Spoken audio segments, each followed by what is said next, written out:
Have you ever wondered why the fire inside you, the one you never asked for, never seems to go away? Why no matter how many times you pray, fast, fight or cry, the desire always comes back stronger, like a shadow that refuses to leave? The world has told you this makes you weak. Religion may have told you this makes you impure. But I need you to hear the truth. This is not weakness. This is not sin. This is not a curse. This desire, this burning force within you, is not here to destroy you. It is here to awaken you. It is not just biology, not just impulse, not just flesh. It is spiritual. It is ancient. It is the final battlefield that only those marked by heaven must walk through. And if you are hearing these words right now, it means you are one of them, one of the chosen, one of those marked with the letter M and the crescent moon, set apart for a destiny greater than you can imagine. The truth is simple. Only the chosen carry this kind of fire, because only the chosen have the strength to master it. What you feel is not a prison. It is proof that your purity is valuable, proof that your mission is dangerous to the darkness, proof that your life was designed to rise above what consumes everyone else. But here is the warning. The world will not fight you openly. Instead, it will try to seduce you.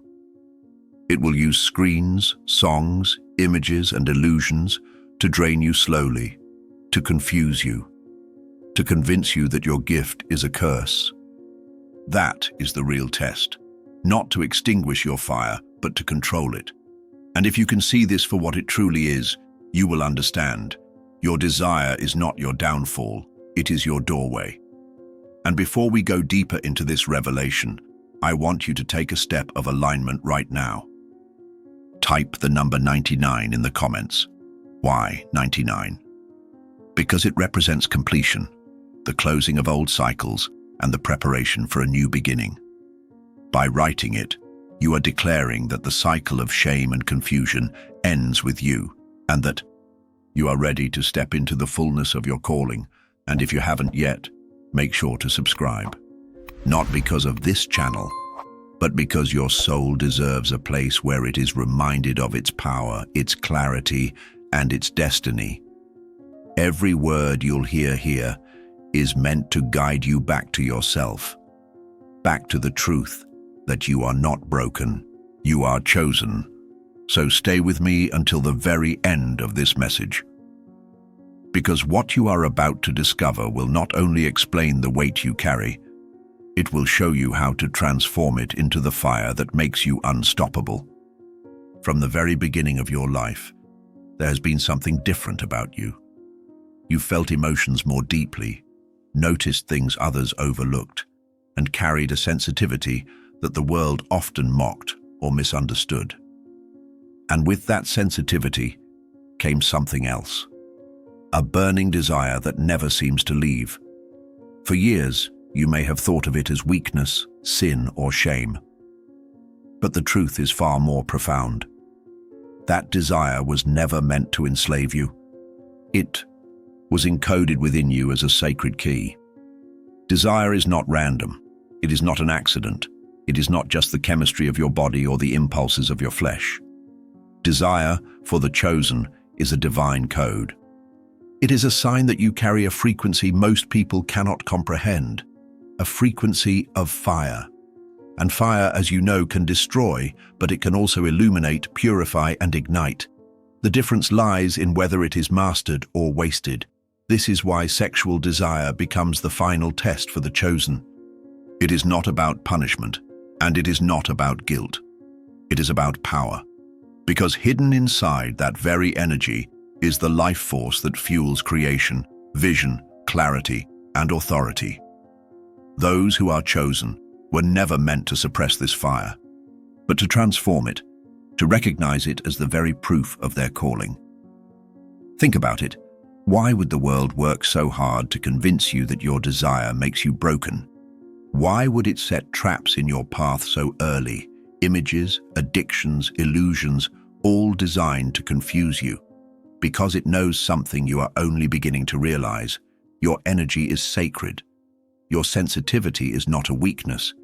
It is precision, and your desire is not a flaw. It is fire waiting for a mission.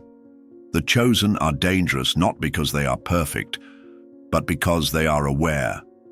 And once you begin to see your desire not as an enemy, but as a code, a signal of the divine blueprint within you, everything begins to change. The shame loses its grip.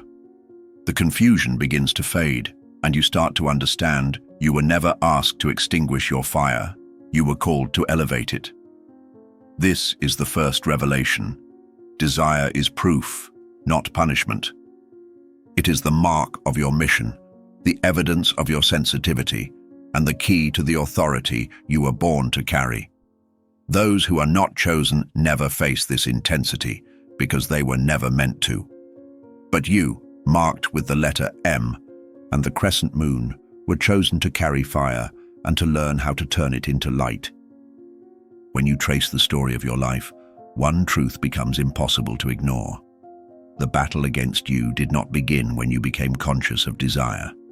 It did not wait for your teenage years or for adulthood to unfold. No, it began long before that.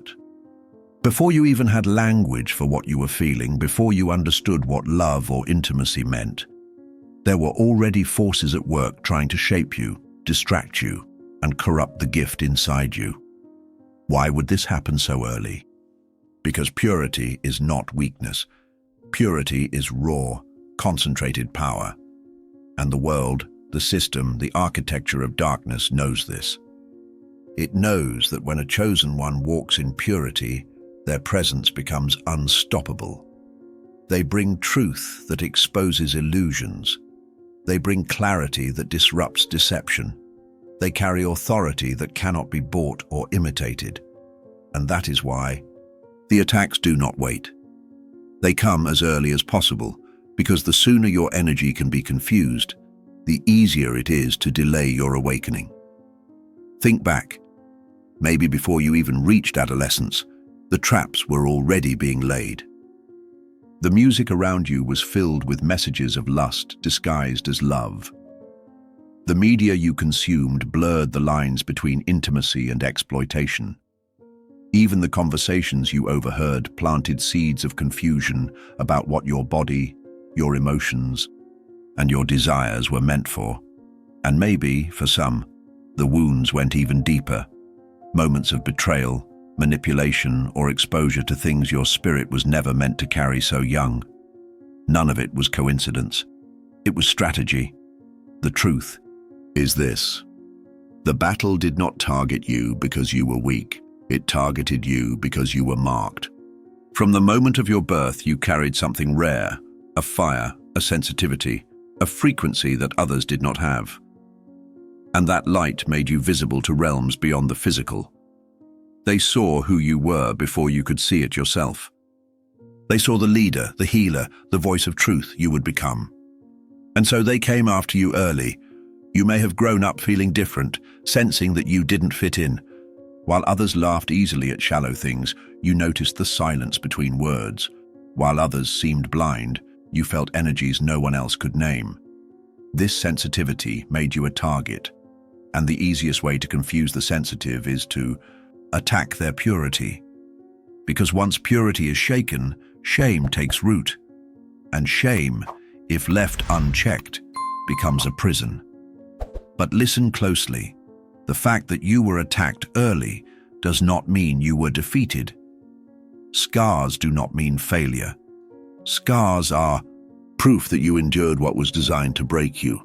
They are reminders that even when the battle began, before you understood its rules, something inside you refused to bow. You may have stumbled, fallen, or walked through seasons of confusion, but you survived. And survival itself is evidence of divine protection. This is why you must reframe your past. Those early battles you thought disqualified you are actually proof of your calling. The very areas where you were attacked most severely are the areas where your greatest authority will be born. If the assault was on your purity, it means your purity is your weapon. If the attack was on your sensitivity, it means your sensitivity is your gift. If the world tried to bury you in shame, it is because your destiny was to rise in radiance. The second revelation is this: the battle for your purity began early because heaven placed something inside you that darkness could not afford to leave untouched. It was not your weakness that drew the attack. It was your strength. And the very fact that you are still here, seeking truth, proves that no matter how early the war began, the enemy did not win. You are still chosen. You are still marked, and you are still destined to carry the fire. If the enemy cannot destroy a chosen one outright, it chooses a more subtle weapon: distraction. It knows it cannot extinguish the fire inside you, so it works endlessly to scatter it, to confuse it, to weaken it drop by drop.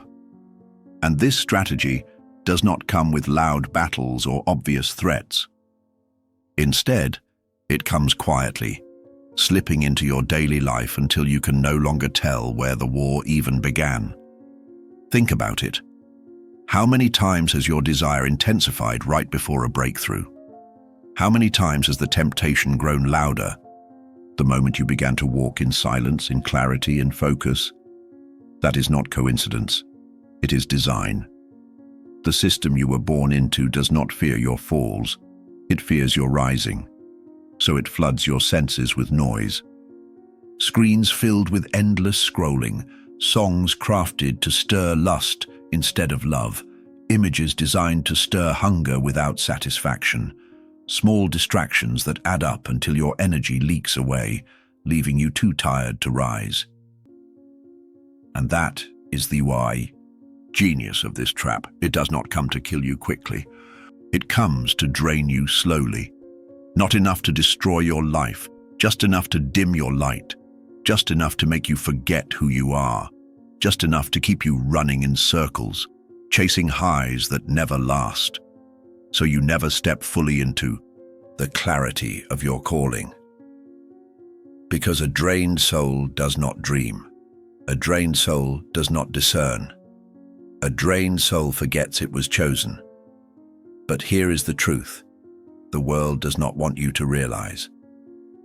Every time you give in to shallow distractions, your energy lowers.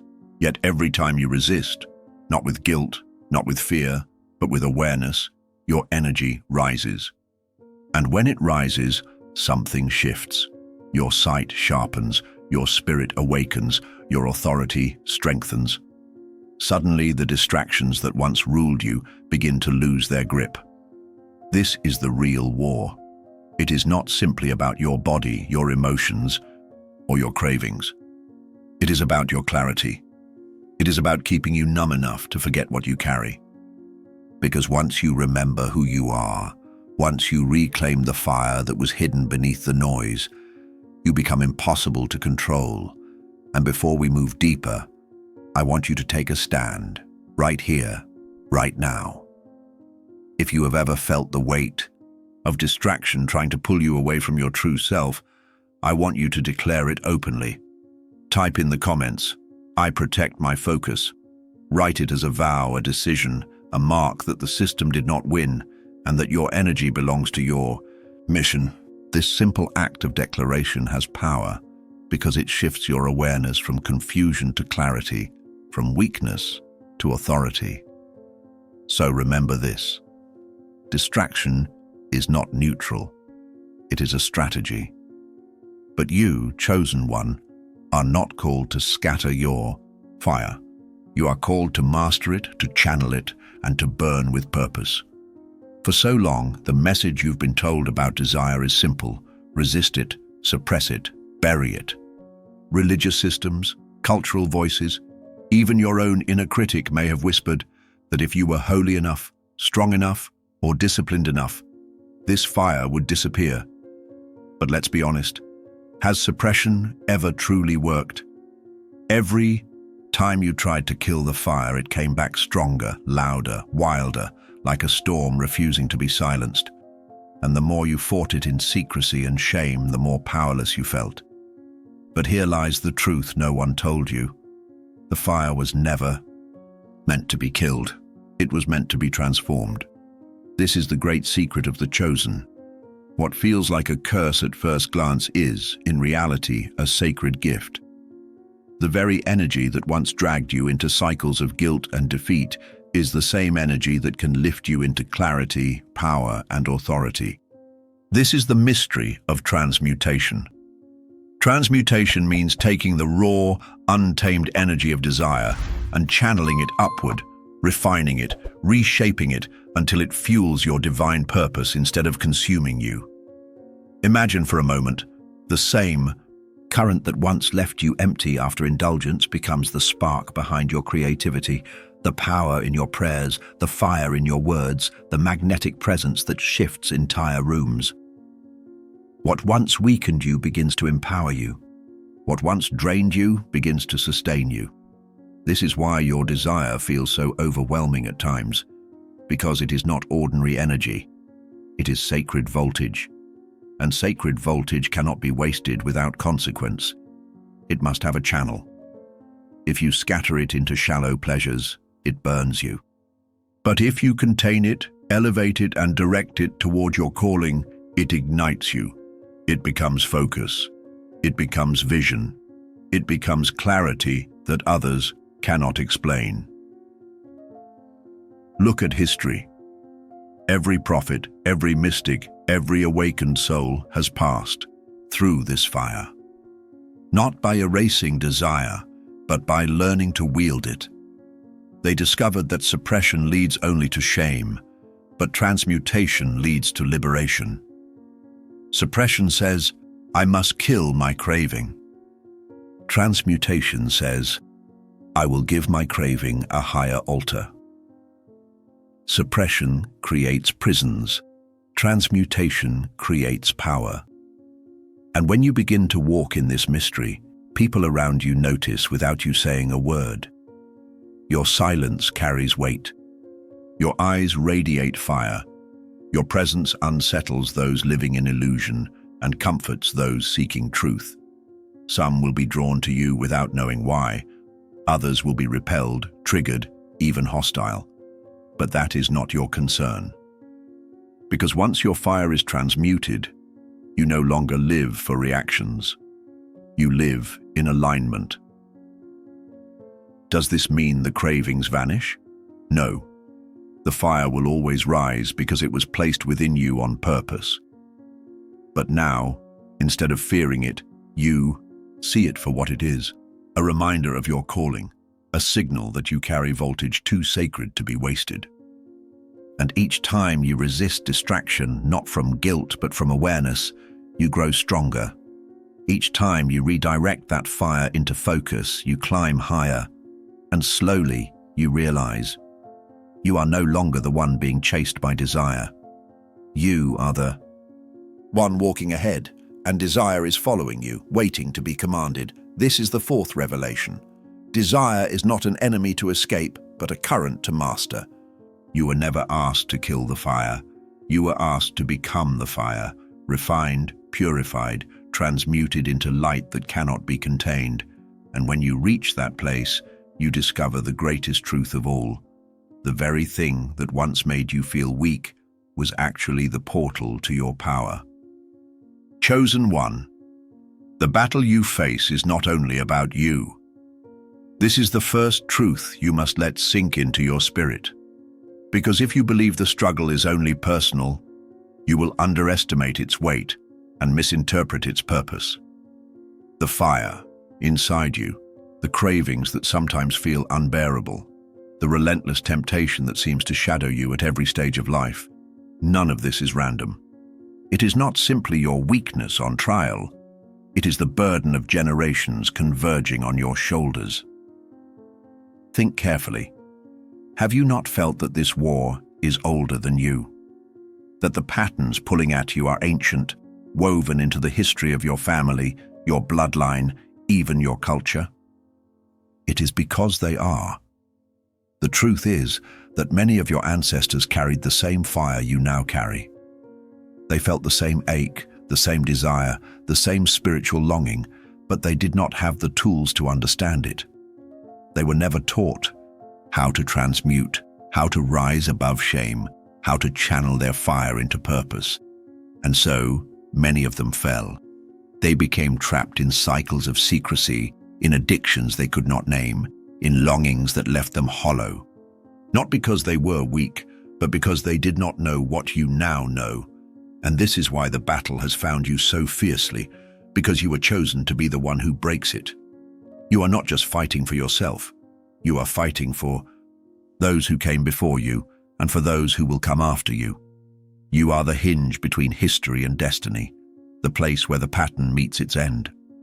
Every time you resist, every time you rise, every time you choose alignment over indulgence, you are rewriting the story of your bloodline. Understand this. Your no to temptation is not just about your personal discipline. It echoes backwards and forwards in time.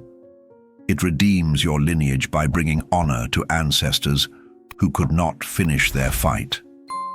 It sets free the souls who will come after you, your children, your descendants, your spiritual family, who will never have to carry the weight you now carry. Because you stood, they will walk lighter. Because you broke the chain, they will never feel its grip. This is why your life has felt heavier than those around you, why your temptations have been fiercer, why your cravings have been deeper. It is because the battle is not only yours. Heaven entrusted you with a generational mission. The forces that fought your ancestors now fight you because they fear what will happen when you break free. They know that one awakened chosen one is enough to reverse centuries of bondage. One decision made in awareness is enough to tear down altars of shame that stood for generations. And maybe right now you are weary.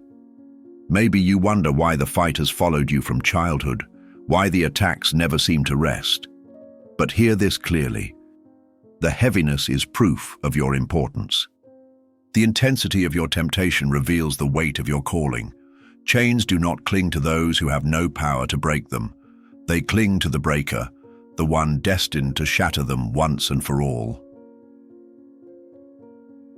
Chosen one, do not despise your struggle. Do not call yourself weak for carrying it, for in reality, you are stronger than you know. Every scar from your past is a testimony that you have already endured what was meant to destroy you. And each step you take toward mastery is not only healing your soul, it is repairing something larger, something eternal. The fifth revelation is this: you are not just surviving your battle, you are redeeming your lineage. You are the answer to prayers whispered long before you were born. You are the breaker of cycles, the repairer of the breach, the restorer of paths to walk in. And one day, when others look back, they will see that the battle ended with you, and because of you, generations walked free. Chosen one, now you see the truth. What you once called weakness, shame, or sin was never meant to destroy you. It was always a test, a battlefield, a refining fire designed to awaken the authority that has been inside you all along. Sexual desire was not placed within you as a curse, but as a code. It is the mark of those who are chosen, those who are called to carry a frequency of purity and power so rare that the world cannot understand it. You have discovered that your desire is not an enemy. It is proof. Proof that you are dangerous to darkness. Proof that your fire was recognized before you could even speak. Proof that the attacks came early because your destiny is great. The world tried to confuse you, to drain you, to scatter your fire into shadows and illusions, but here you are, still standing, still listening, still chosen. That alone is victory, and now you know the secret. You were never asked to extinguish your fire. You were asked to become it, to transmute it, to channel it, to lift it from the level of impulse into the realm of purpose. You were not created to bow to cravings, but to master them. Not to suppress your energy, but to redirect it into clarity, creation, and authority. This is your awakening. Remember this. Every time you resist distraction, every time you lift your energy instead of wasting it, you are not just protecting yourself. You are rewriting destiny. You are healing your lineage. You are breaking cycles that chain those before you, and you are birthing freedom for those who will come after you. This was never just about you. It was about legacy. It was about prophecy. It was about the eternal. Ripple of your choices, so walk with courage. Carry your fire without shame. Do not apologize for your sensitivity, for your intensity, for the depth of your desire. These were not flaws. They were the proof that you were marked. And now, with awareness, you can finally see that the very thing that once made you stumble has become the portal to your strength. And before you leave this message, seal this truth within yourself. Type these words in the comments. I am mastering my desires. I am chosen. Write it as your declaration, your vow, your reminder that this battle no longer defines you. It refines you. And if you haven't yet, subscribe. Not for content, but for connection. Because you were never meant to walk this road alone. Chosen one, you are not broken. You are not cursed. You are not impure. You are chosen. You are fire. And your time is now.